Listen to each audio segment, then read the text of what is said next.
Rusiya nümayəndə heyətinin ölkəmizə səfəri Azərbaycan-Rusiya münasibətlərinə əlavə təkan verəcək. Qarşılıqlı səfərlər həm də xalqlarımız arasında dostluq münasibətlərinin inkişafına kömək edir.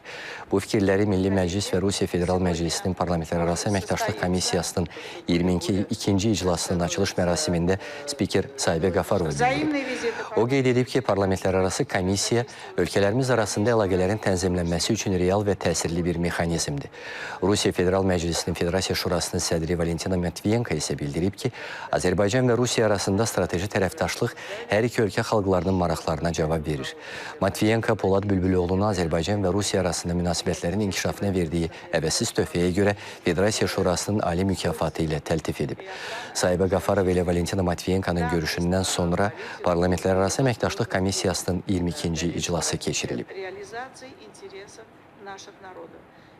Пойдет в конструктивном ключе и послужит еще одним позитивным солидным опытом. Ölkələrimizin parlamentləri arasında mövcud dialoq münasibətlərimizin inkişafında mühüm rol oynayır.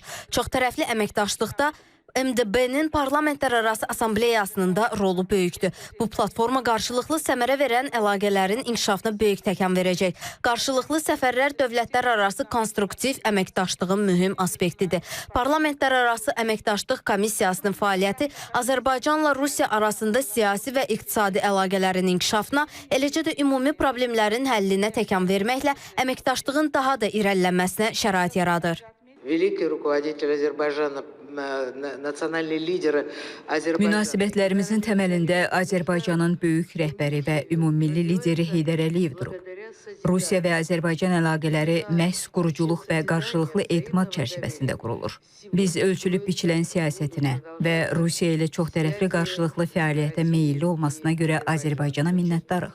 Rusiya və Azərbaycan ticarət dövriyyəsini artırmaq üçün böyük imkanlara malikdirlər. Biz ildə təkcə 4 milyard dollara deyil, 8 milyard dollarlıq göstəriciyə çata bilərik. Bu bizə istənilən problem və maneələri dəf etməyə imkan verəcək. Komissiyanın gündəliyindəki önəmli məsələlərdən biri isə iqlim dəyişikliyidir. Avropa İttifaqı 800 milyard avronu silahlanmaya sərf edir. Gəlin bu vəsaiti təmiz ekologiya və əməkdaşlığın inkişafına xərcləyək.